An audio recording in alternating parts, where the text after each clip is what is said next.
बिस्मिल्लाहिर्रहमानिर्रहीम अस्सलामुअलैकुम वरहमतुल्लाहि वबरकातुहू। उम्मीद है दोस्तों सब खैर आफियत से होंगे। CS502 एनालिसिस ऑफ एल्गोरिदम या फिर फंडामेंटल्स ऑफ एल्गोरिदम का आज हमारा लेक्चर नंबर 31 है, जिसके अंदर हम टॉपिक नंबर 8.2 एंड 8.3 कवर करेंगे। 8.2 टॉपिक है जी प्रेसिडेंस कॉन्स्ट्रेंट्स ग्राफ। दोस्तों एक ऐसा ग्राफ जिसके अंदर बेसिकली हम अपने कॉन्स्ट्रेंट्स की प्रेसिडेंस चेक करते हैं। प्रेसिडेंस किसे कहते हैं? प्रेसिडेंस कहते हैं प्रायोरिटी को। जैसे आपने देखा होगा कि मैथमेटिक्स के अंदर सबसे डिफरेंट अगर एक ही आपकी इक्वेशन हो और उस इक्वेशन के अंदर डिफरेंट तरह के जो ऑपरेटर्स हैं वो इंक्लूड हो, जैसे पावर ऑपरेटर भी आ जाए, जैसे उसमें मल्टीप्लिकेशन ऑपरेटर आ जाए, डिवीजन ऑपरेटर आ जाए, एडिशन ऑपरेटर आ जाए, सब्ट्रैक्शन ऑपरेटर आ जाए, मतलब एक ही आपकी वो थी इक्वेशन थी और उस एक इक्वेशन के अंदर आपने डिफरेंट तरह के मैथमेटिक्स के जो ऑपरेटर्स हैं उनको यूज़ कर रहे हो। तो आपको पता ना, फिर हम क्या करते हैं, फिर हम उनकी प्रायोरिटी के लिहाज से उनको जो है सॉल्व करते हैं। जैसे अगर पावर का सिंबल है या पावर का ऑपरेटर है तो उसको सबसे पहले सॉल्व किया जाता है, क्योंकि आपको पता है मैथमेटिक्स के अंदर सबसे हाई प्रायोरिटी पावर की होती है। मतलब वो जो पावर अगर आपका पावर है मल्टीप्लिकेशन, डिवीजन, मॉडुलस एंड आपका वो है जी सब्ट्रैक्शन है, एडिशन है, तो उसमें सबसे हाई प्रायोरिटी किसकी होगी? पावर की होगी। तो अगर मैं आपको करके दिखाऊँ कुछ इस तरह ये होती है पावर का सिंबल, ठीक है। इस तरह उसके बाद हाई प्रायोरिटी किसकी होती है? इसकी। उसके बाद हाई प्रायोरिटी होती है इसकी मल्टीप्लिकेशन की, और डिवीजन की सेम होती है। मतलब ये मल्टीप्लिकेशन और डिवीजन की प्रायोरिटी सेम होती है, आप इनमें से किसी को भी सॉल्व कर सकते हो। उसके बाद देन जब आप मल्टीप्लिकेशन और डिवीजन कर लेते हो उसके बाद फिर प्लस और माइनस की प्रायोरिटी होती है। तो इस तरह दोस्तों इसको कहते हैं प्रेसिडेंस के लिहाज से अपनी चीज़ों को सॉल्व करना। अब यहाँ पे वो क्या कह रहे हैं जी directed acyclic graph. Directed किसे कहते हैं? एक ऐसा ग्राफ जिसके अंदर बाकायदा डायरेक्शन शो की जा रही होती है कि आपने कहाँ से कहाँ जाना है। ए साइक्लिक ग्राफ कौन सा होता है दोस्तों? एक ऐसा ग्राफ जिसके अंदर आप जिस वर्टेक्स से स्टार्ट करते हो ना, घूम कर आप उस वर्टेक्स पे वापस नहीं जा सकते, ठीक है, उसे हम कहते हैं ए साइक्लिक ग्राफ।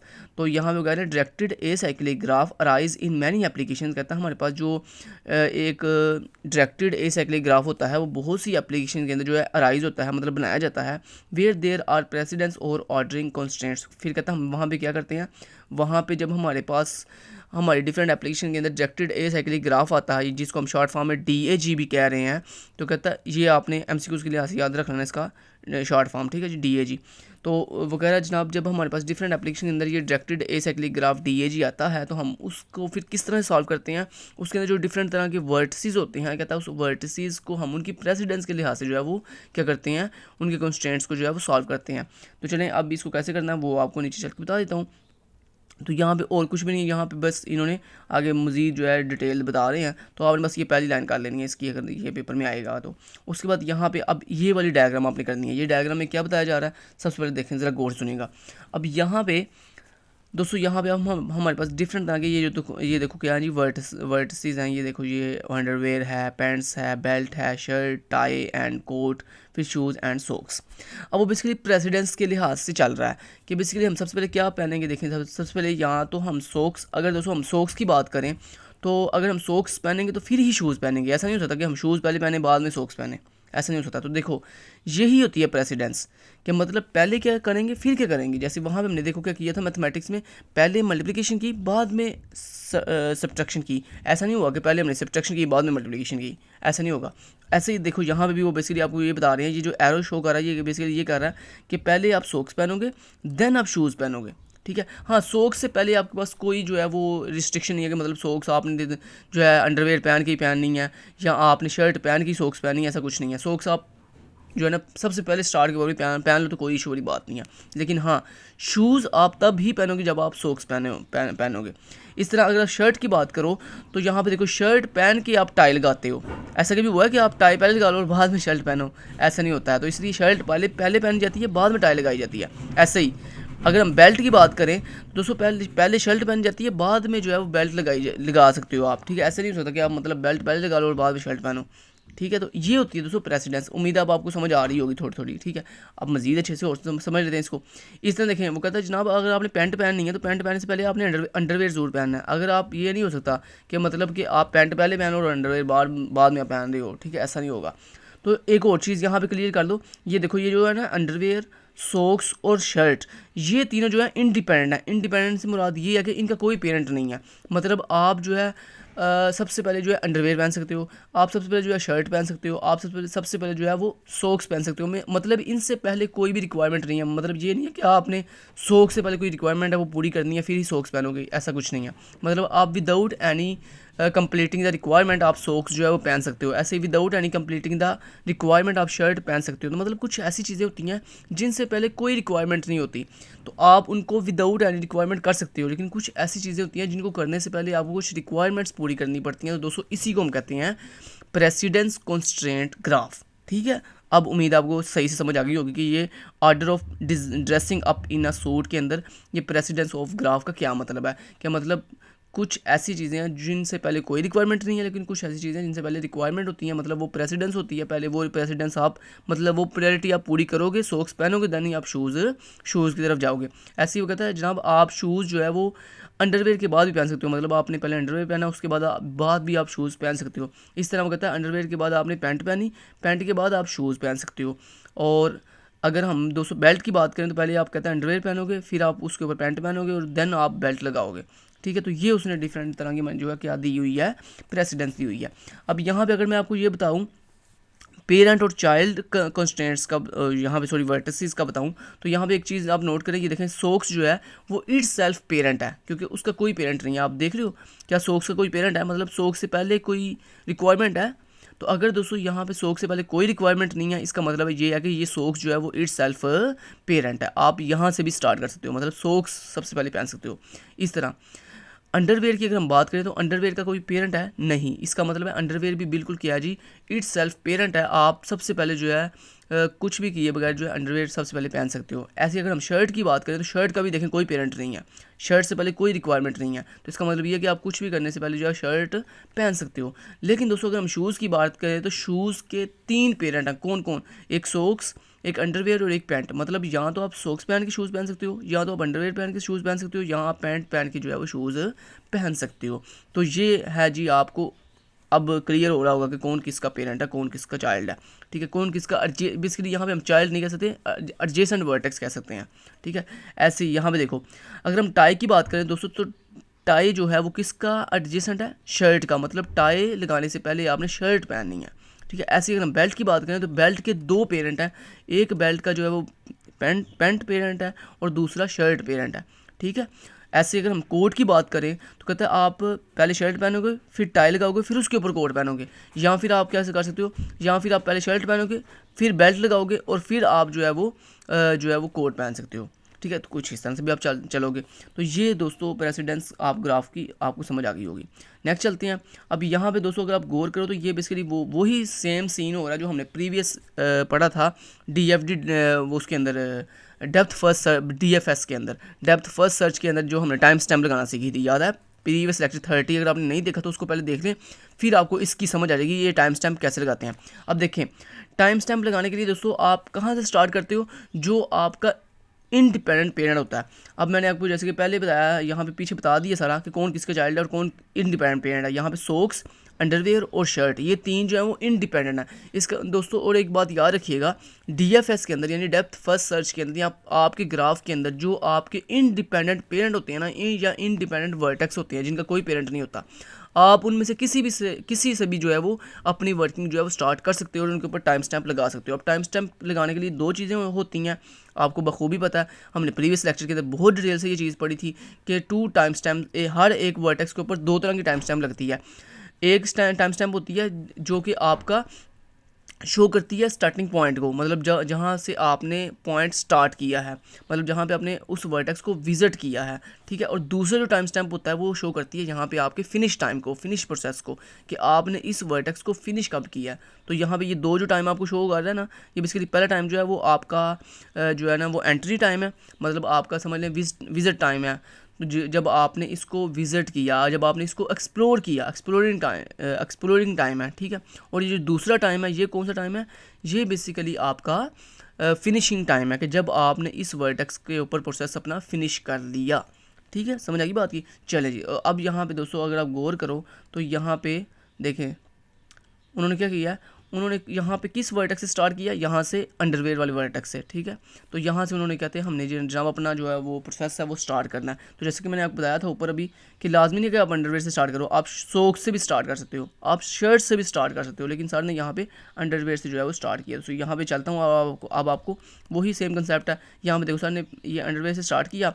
अभी देखो जिस वर्टेक्स को आपको पता ना हम ट्रैवर्स करते हैं, जिस वर्टेक्स को हम जो है वो एक्सप्लोर करते हैं, देन उसके ऊपर हम पहला टाइम स्टैम्प जो कि है प्रोसेस मतलब हमारा स्टार्टिंग टाइम स्टैम्प उसको ऐड कर देते हैं। तो यहाँ पे देखिए ये 1 क्यों लगाया उसने, क्योंकि यहाँ पे हमने अपने वर्टेक्स को विजिट जो है अभी किया है, तो हमने यहाँ पे टाइम स्टैम्प ऐड कर दिया 1। उसके बाद बाकी सारे रूल्स आपको पता है कि जो सेकंड टाइम स्टैम्प होता है ये तब तक ऐड नहीं करते जब तक हमने मज़ीद किसी और जगह ना जा सकें। जैसे देखो हम अंडरवेयर से अब कहाँ कहाँ जा सकते हैं, हम पैंट पे भी जा सकते हैं और हम जो है शूज़ पे भी जा सकते हैं। सो यहाँ पे अब आप क्या करोगे, जब तक आपके पास कोई भी मज़ीद रास्ता ना बचे तब तक आप यहाँ पे ये जो दूसरा टाइम स्टैम्प है ये ऐड नहीं करोगे। तो अगर ये आपको कंसेप्ट क्लियर नहीं है तो पहले आप मेरा लेक्चर नंबर 30 देखो, उसमें आपको ये मैंने बहुत डिटेल के साथ ये चीज़ समझाई हुई है, ये टाइम स्टैम्प वाली। तो पहले आप मेरा पीछे वाला लेक्चर 30 देखो, तो इंशाल्लाह फिर आपको इसकी बड़ी इजीली समझ आ जाएगी। तो यहाँ पे देखिए दोस्तों, सबसे पहले हमने टाइम स्टैम्प ऐड कर दिया 1, क्योंकि हमने यहाँ से स्टार्ट किया है अंडरवेयर वाले वर्टेक्स से। जैसे हमने यहाँ पर 1 अपना टाइम स्टैम्प लगाया, मतलब अपना entry time stamp, visit time stamp, explore time stamp, जो भी आप इसको नाम दे सकते हो आप, मतलब एंट्री टाइम स्टैम्प मतलब स्टार्टिंग टाइम स्टैम्प, ठीक है जी। उसके बाद दोस्तों अब हम क्या करेंगे, अब हम देखेंगे क्या हम अंडरवेयर से कहाँ कहाँ जा सकते हैं। हम अंडरवेयर से जा सकते हैं पैंट के ऊपर और हम शूज़ के ऊपर जा सकते हैं। तो हम अंडरवेयर से आगे पैंट के ऊपर, पैंट पे आगे हमने इसके ऊपर टाइम स्टैम्प ऐड कर दिया 2। अब हम देखेंगे हम पैंट से किसी और जगह जा सकते हैं, यस हम जा सकते हैं, कहाँ भला बेल्ट पे जा सकते हैं। तो हम पैंट से आगे बेल्ट पे, वहाँ पे हमने टाइम स्टैम्प ऐड कर दिया 3। फिर हम बेल्ट से कहाँ जा सकते हैं, कोट पे, तो हम यहाँ पे आगे और यहाँ पे हमने टाइम स्टैम्प ऐड कर दिया स्टार्टिंग का 4। उसके बाद उसको हम देखेंगे क्या हम कोर्ट से आगे मज़ीद कहीं जा सकते हैं, नहीं जा सकते। तो उसने क्या कहा था भला कि अगर आप किसी वर्टेक्स से मज़ीद आगे कहीं ना जा सकते हो तो आप जो क्या करते हो वहाँ पे उसी वक्त फिनिश टाइम ऐसे स्लैश लगाकर देन अपना दूसरा टाइम स्टैम्प जो कि फिनिश टाइम स्टैम्प होता है उसको लगाते हो। तो यहाँ पर देखो हमारा प्रीवियस टाइम जो था 4 था और उसके बाद हमने फिनिश टाइम स्टैम्प कितना ऐड किया 5। अब हम कोर्ट से वापस कहाँ जाएंगे, जहाँ से हम आए थे। तो हम आए थे बेल्ट से, तो हम यहाँ से वापस जो है कहाँ चले जाएंगे, बेल्ट पे। जैसे हम बेल्ट पे आए, अब बेल्ट पे वापस जब हम आए हैं तो यहाँ पे मज़ीद चेक करेंगे क्या हम बेल्ट से किसी और जगह जा सकते हैं, नहीं, हम सिर्फ बेल्ट से कोड पे जा सकते थे और वो हमारा रिविजिट करके आ चुके हैं।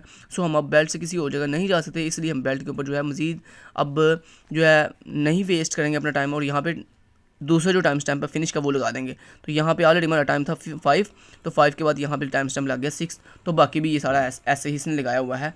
अगर आपने लेक्चर नंबर 30 मेरा देखा हुआ तो आपको बाकी ये सारा समझ आ गया होगा, मुझे डिटेल से बताने की ज़रूरत नहीं है। अब इसी तरह दोस्तों ये भी एक बेसिकली सर सिनेरियो बता रहे हैं आपको मज़ीद अच्छे से पॉइंट क्लियर करने के लिए कि basically pre requirements for CS courses. जैसे आपको पता है ना हम डिफरेंट तरह के CS कोर्सेज पढ़ते हैं। अब देखो मान लो आपके पास CS एक कोर्स है CS1 और सॉरी C1 मीन कोर्स 1 है जो कि है इंट्रोडक्शन टू कंप्यूटर्स।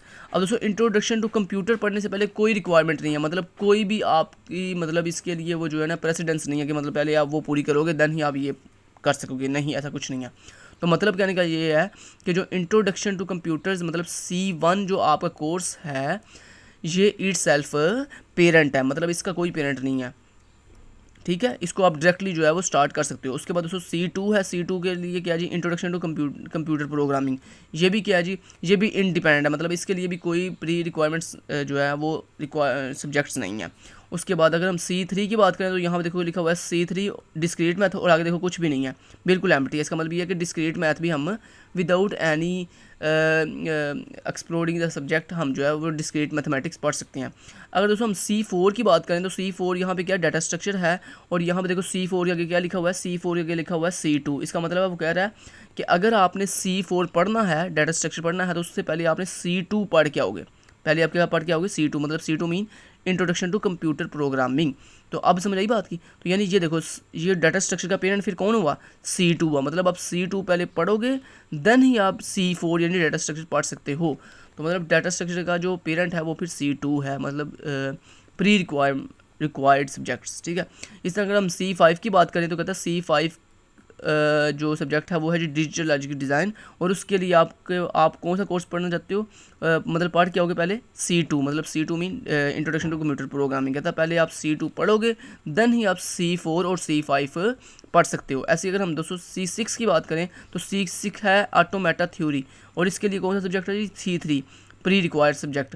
तो कहता है मतलब वो कह रहा है पहले C3 मतलब आप डिस्क्रीट मैथमेटिक्स पढ़ के आओगे देन ही आप जो है वो ऑटोमेटा थ्योरी पढ़ सकते हो। इस तरह अगर हम C7 की बात करें तो बाकी भी सारे सब्जेक्ट ऐसे ही बता रहा है कि कौन सा सब्जेक्ट पढ़ने से पहले कौन कौन से सब्जेक्ट जो है प्री रिक्वायर्ड है। अगर हम यहाँ पे फ़र्ज़ करें जैसे इसकी बात करें C12 की, तो C12 है सॉफ्टवेयर इंजीनियरिंग, तो इसके लिए कौन कौन से सब्जेक्ट प्री रिक्वायर्ड है ये देखें, ये लिखे हुए हैं C7 एंड C11। मतलब वो कह रहा है पहले आप C7 मतलब एनालिसिस ऑफ एल्गोरिथम पढ़ के आओगे, और उसके साथ आप C11 मतलब कंप्यूटर ग्राफिक्स ये पढ़ के आओगे, देन ही आप C12 यानी सॉफ्टवेयर इंजीनियरिंग पढ़ सकते हो। समझ बात की। तो ये था दोस्तों इसका प्री रिक्वायर्ड। और अगर हम इसको ग्राफ की फॉर्म में शो करें तो यहाँ पे ग्राफ कुछ इस तरह से इसका बन रहा है कि देखो C1 जो है वो इटसेल्फ पेरेंट है, उससे पहले कोई पेरेंट नहीं है। ऐसे C4 इटसेल्फ पेरेंट है, उसका सॉरी नहीं वो इटसेल्फ पेरेंट नहीं है, क्योंकि देखो C4 से पहले आप C2 पढ़ के आओगे, तो यहाँ पे ये इटसेल्फ पेरेंट नहीं है, सिर्फ यहाँ पे C1 इटसेल्फ पेरेंट है। उसके बाद यहाँ पे अगर आप गौर करो तो ये देखो C3 भी इटसेल्फ पेरेंट है। देखो C3 से पहले भी कोई जो है वो प्री रिक्वायर्ड सब्जेक्ट नहीं है। C2 जो है उससे पहले C1 है, मतलब C2 से पहले आप C1 पढ़ के आओगे, फिर देन आप C2 पढ़ोगे। C2 के बाद आप क्या क्या पढ़ सकते हो, C2 के बाद आप C4 पढ़ सकते हो, और C2 के बाद आप C8 भी पढ़ सकते हो, और C8 के बाद आप C10 पढ़ोगे। फिर उसके बाद ऐसे ही ये ग्राफ बना हुआ है। तो उम्मीद है दोस्तों आपको प्रेसिडेंस की समझ आ गई होगी कि किस तरह से हम वर्टेक्स की प्रेसिडेंस चेक करते हैं अकॉर्डिंग टू उनकी मतलब वो नौइयत। ठीक है जी, कि अगर वो इटसेल्फ पेरेंट है तो हम उसको डायरेक्ट स्टार्ट करेंगे, अगर उससे पहले कोई रिक्वायरमेंट है तो पहले वो रिक्वायरमेंट पूरी करेंगे, देन ही जो है वो हम नेक्स्ट जो है वो अपना मुताल्लिका जो वर्टेक्स है उसको विजिट करेंगे। तो यहाँ पे रिक्वायरमेंट पूरी करने का मतलब क्या है कि मतलब जो इटसेल्फ पेरेंट होता है ना पहले उसको आप कंप्लीट करोगे, मतलब पहले उसको ट्रैवर्स करोगे, उसको विजिट करोगे, देन उसका जो एडजेसेंट होगा देन आप उस पर जाओगे। अब नेक्स्ट अगला दोस्तों टॉपिक आ गया टोपोलॉजिकल सॉर्ट। ये टोपोलॉजिकल सॉर्ट क्या होता है दोस्तों, टोपोलॉजिकल सॉर्ट कहता है ये होता है topological sort of a DAG mean आपने अभी भी ऊपर पढ़ के आए हो, directed acyclic graph is a linear ordering of the vertices of the DAG such that for each edge U appears before V in the ordering। मतलब वो कह रहा है जनाब मान लो आपके पास दो एजेस हैं, एक है U और एक है V, तो कहता है U जो है वो पहले अपेयर होगा देन V जो है वो आप जाओगे। मतलब क्या, दोबारा बता देता हूँ, मतलब ये कि U को पहले आप ट्रैवर्स करोगे बाद में आप V को ट्रैवर्स करोगे। ऐसा नहीं है कि पहले आप V को ट्रैवर्स करो बाद में U को ट्रैवर्स करो, ऐसा कहता नहीं है। ठीक है, तो ये मतलब है दोस्तों टोपोलॉजिकल सॉर्ट का। सॉर्ट का समझते हो ना, सॉर्ट कहते हैं तो तरतीब लगाने को। अब यहाँ पे टोपोलॉजिकल सॉर्ट का मतलब क्या है कि मतलब आपके पास ये डैग मतलब डायरेक्टेड एसाइक्लिक ग्राफ गिवन होगा, ये इसका सूडो कोड है। तो यहाँ पे आपने कोई भी थ्योरी नहीं लिखनी, बस अगर पेपर में ये आता है मतलब ये वाला कंसेप्ट आता है आपको पेपर में, कौन सा वाला, ये वाला टोपोलॉजिकल सॉर्ट वाला कंसेप्ट अगर पेपर में आपसे पूछा जाता है तो आपने क्या करना है, आपने दो काम करने हैं। एक तो दोस्तों आपने ये इसका सूडो कोड लिखना है, ये वाला और ये वाला, ये आपने सूडो कोड लिखना है, और उसके बाद आपने ये वाली इसकी डायग्राम बना लेनी है। ठीक है जी, तो पहले डायग्राम समझते हैं बाद में इसका सूडो कोड समझेंगे। तो यहाँ पे देखें डायग्राम वही है, मैं दोबारा रिपीट नहीं करूँगा, डायग्राम ये वही है जो हमने अभी भी ऊपर जो है वो डायरेक्टेड मतलब उसमें प्रेसिडेंस कंस्ट्रेंट्स ग्राफ के अंदर पढ़ी है। अंडरवेयर पैंट्स बेल्ट्स वो सारी हमने समझा के मैं आ चुका हूँ आपको। अब वो कह रहा है ये जो आपका पास ग्राफ है इसको कहता है तरतीब दो, मतलब इसको सॉर्ट करो। दोस्तों सॉर्ट कैसे करते हैं, बड़ा ईजी है। सबसे पहले दोस्तों हम देखते हैं हमारे ग्राफ में जो वो जो है ना इंडिपेंडेंट पेरेंट्स वो कौन कौन से हैं। देखो इंडिपेंडेंट पेरेंट्स मीन जिनका कोई पेरेंट नहीं है। यहाँ पे देखो आप सोक्स का कोई भी पेरेंट नहीं है, तो एक तो ये पेरेंट हो गया, इंडिपेंडेंट पेरेंट हो गया। दूसरा शर्ट का कोई पेरेंट नहीं है, सो ये दूसरा इंडिपेंडेंट पेरेंट हो गया। ऐसे अंडरवेयर इसका भी कोई पेरेंट नहीं है, तो ये तीन जो है वो इंडिपेंडेंट क्या हो गए, पेरेंट्स हो गए।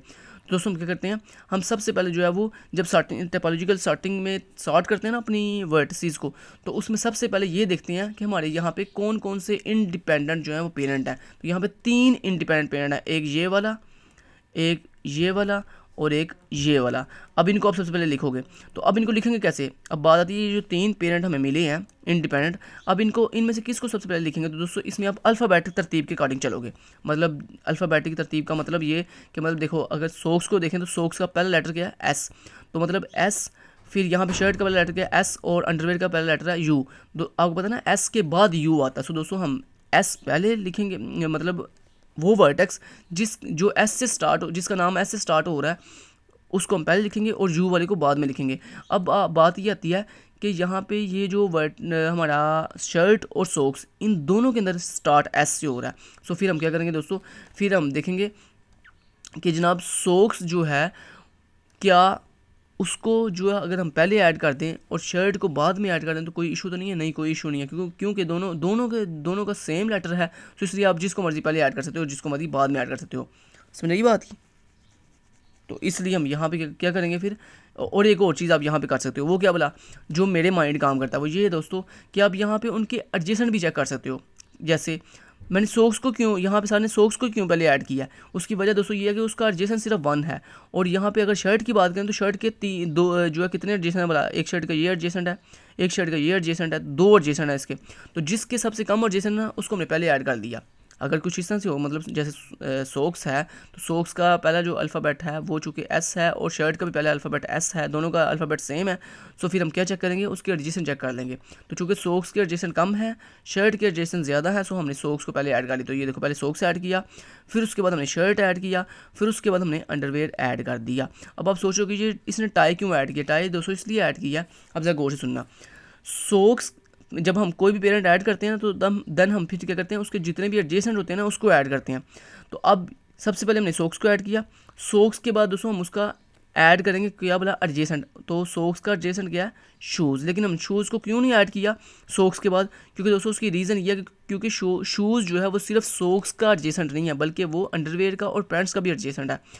तो दोस्तों अगर आपका जो एडजेसेंट है अगर वो किसी और का भी एडजेसेंट हो, किसी और पेरेंट का भी एडजेसेंट हो, तो फिर उसको ऐड नहीं करते डायरेक्टली, फिर उसको जो है लास्ट पे जाके ऐड करते हैं। तो यही उसने किया कि पहले उसने सॉक्स ऐड कर दिया, फिर उसने शर्ट ऐड कर दिया, और शर्ट के बाद चूँकि देखो उसने टाई क्यों ऐड किया, क्योंकि देखो टाई जो है वो किसका एडजेसेंट है, सिर्फ शर्ट का, टाई किसी और का एडजेसेंट नहीं है, इसलिए हमने शर्ट के बाद जो है टाई को ऐड कर लिया है। समझ लगी बात की? तो इससे वैसे कोई इतना फ़र्क नहीं पड़ेगा, आपने सीक्वेंस देना है। सीक्वेंस में सिर्फ आपने 2 कानून याद रखने हैं। पहला कानून क्या, मैंने आपको 2 बातें बताई हैं इसमें सीक्वेंस देने वाली। तो अगर मैं इसको सारा रिमूव करूँ, ऐसे सारा रिमूव करके आपको 2 जो रूल है इसके सॉर्ट करने के, वो अगर दोबारा बता दूँ तो वो मैं आपको बता देता हूँ कि इसने कैसे सॉर्ट किया है। देखें, सबसे पहला दोस्तों रूल ये है कि आपने सबसे पहले ढूंढने हैं इंडिपेंडेंट पेरेंट। ठीक है, पहला रूल ये हो गया। दूसरा रूल क्या है, जब आपने इंडिपेंडेंट पेरेंट ढूंढ लेने हैं तो उन तमाम इंडिपेंडेंट पेरेंट को आपने उनको अल्फ़ाबेट के लिहाज से तरतीब देनी है, सॉर्टिंग करते हुए उनको अल्फ़ाबेट के लिहाज से तरतीब देनी है। तीसरी बात ये कि अगर आपके जो इंडिपेंडेंट पेरेंट हैं अगर उनके अल्फ़ाबेट सेम है, जैसे यहाँ पे सॉक्स और शर्ट, इन दोनों का अल्फ़ाबेट सेम है, तो फिर आपने उनके एडजेसेंट चेक करनी है। तो जिसके एडजेसेंट सबसे कम होंगे उसको आपने पहले ऐड कर देना। तीन बातें होगी, यानी 3 रूल हो गए। चौथा रूल दोस्तों ये है कि आपने किसी भी पेरेंट, जैसे ये सॉक्स है तो सॉक्स का जो एडजेसेंट है वो तब ऐड करना है जब वो एडजेसेंट किसी और का एडजेसेंट ना हो। जैसे यहाँ पे देखो, शर्ट के बाद हमने यहाँ पे टाई इसलिए ऐड किया क्योंकि टाई किसी और का एडजेसेंट नहीं है, वो सिर्फ ओनली शर्ट का एडजेसेंट है। सो इसलिए हमने शर्ट के बाद फ़ौरन से टाई ऐड कर दिया। समझ रही बात की? और हमने सॉक्स के बाद शूज़ ऐड क्यों नहीं था किया, क्योंकि दोस्तों शूज़ चूँकि सिर्फ सॉक्स का एडजेसेंट नहीं है बल्कि वो अंडरवेयर और पैंट्स का भी एडजेसेंट है, इसलिए हमने उसको ऐड यहाँ पे नहीं किया। अब समझ रही बात की? तो ये 4 दोस्तों रूल आपने याद रखने हैं।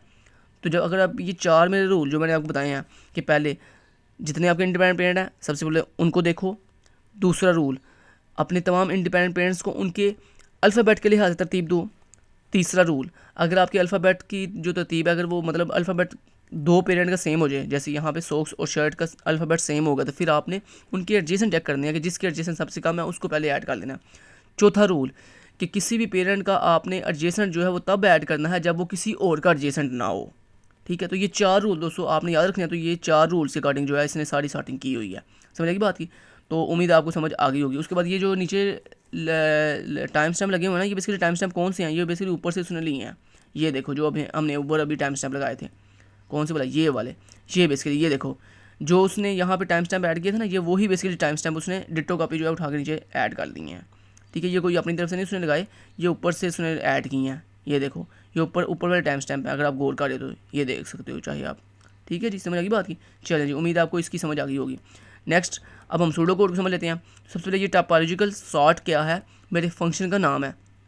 उसके बाद जी क्या है, जी बेसिकली मेरा ग्राफ है जो मैं एज ए पैरामीटर इसको सेंड करूँगा। उसके बाद for each u belongs to v कहता है अब क्या करो, अब कहता है तुम एक लूप चलाओ जो कि हर वर्टेक्स के लिए चलेगी और हर वर्टेक्स यू जो है और उसको उस हर वर्टेक्स को उसने यू का नाम दिया और यू क्या, यू बेसिकली बिलोंग कर रहा है आपके वर्टेक्स से। उसके बाद कहता है डू कलर यू वाइट, मतलब कहता है जो भी अभी तुमने लूप चलाई है उस लूप के अंदर जो भी तुमने वर्टेक्स फेच किया है यू के नाम से, कहता है उसका कलर क्या कर दो, वाइट कर दो। मतलब ये कि जितने भी आपके ग्राफ के अंदर वर्टेक्स हैं उन सब का कलर वो क्या करने जा रहा है, वाइट करने जा रहा है। उसके बाद L arrow new linked list, कहता है अब क्या करो, अब एक न्यू लिंक्ड लिस्ट बनाओ, अब एक न्यू लिंक्ड लिस्ट बनाओ जिसको तुम एल का नाम दे दो। अब ये लिंक्ड लिस्ट किसको कह रहा है, ये बेसिकली ये जो स्टार्टिंग करने जा रहा है, ये देखो ये जो इसने स्टार्टिंग की है ये सारी तरतीब लाइन एक लाइन के साथ आपको पता ना, इसको लिंक्ड लिस्ट कहते हैं हम, ठीक है। तो ये बेसिकली लिंक लिस्ट ये वाली इसकी बात कर रहा है वो।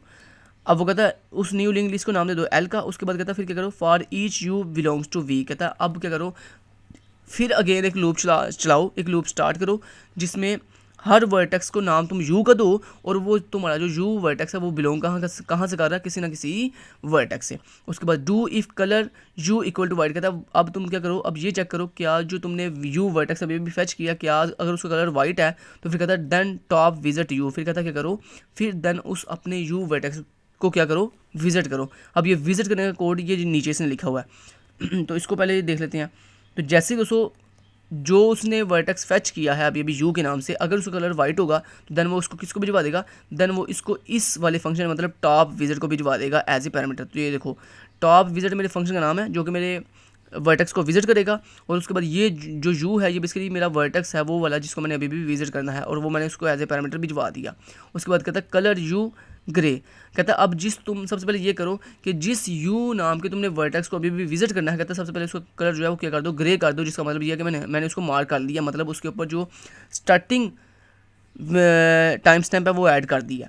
उसके बाद कहता है अब क्या करो, देन फॉर ईच लूप एक और लूप स्टार्ट करो जिसमें जो वर्टेक्स है उसको वी का नाम दो और कहता है वो जो वी वर्टेक्स जिसको मैं वी का नाम दे रहा हूँ कहता है वो बेसिकली क्या है, वो तुम्हारे तमाम के तमाम यू के एडजेसेंट वर्टेक्स हैं। मतलब अभी जिस यू वर्टेक्स को आप विजिट करने जा रहे हो कहता है उसके जितने भी एडजेसेंट वर्टेक्स हैं ना, कहता है उनके तमाम उसके तमाम के तमाम एडजेसेंट वर्टेक्स को वन बाय वन फेच करो और उसको वी का नाम दे दो और वी का नाम देने के बाद कहता है उसके तमाम के तमाम एडजेसेंट वर्टेक्स को जो है अब क्या कर दो, अगेन जो है वही सेम वाइट कलर दे दो, ठीक है। और उसके बाद फिर अगेन जो है कहता है क्या करो, देन टॉप विजिट वी, कहता है अब वो जो तुमने एडजेसेंट वर्टेक्स तमाम के तमाम एडजेसेंट वर्टेक्स को आपने जो वी का नाम दिया है, कहता है उस वी को कलर वाइट करने के बाद देन उसको अगेन भिजवा दो किसको, मेरे इस टॉप विजिट वाले अगेन फंक्शन को, मतलब रिकर्सिव कॉलिंग कर दो ताकि वो उस मेरे तमाम के तमाम एडजेसेंट को वन बाय वन क्या कर सके, विजिट कर सके।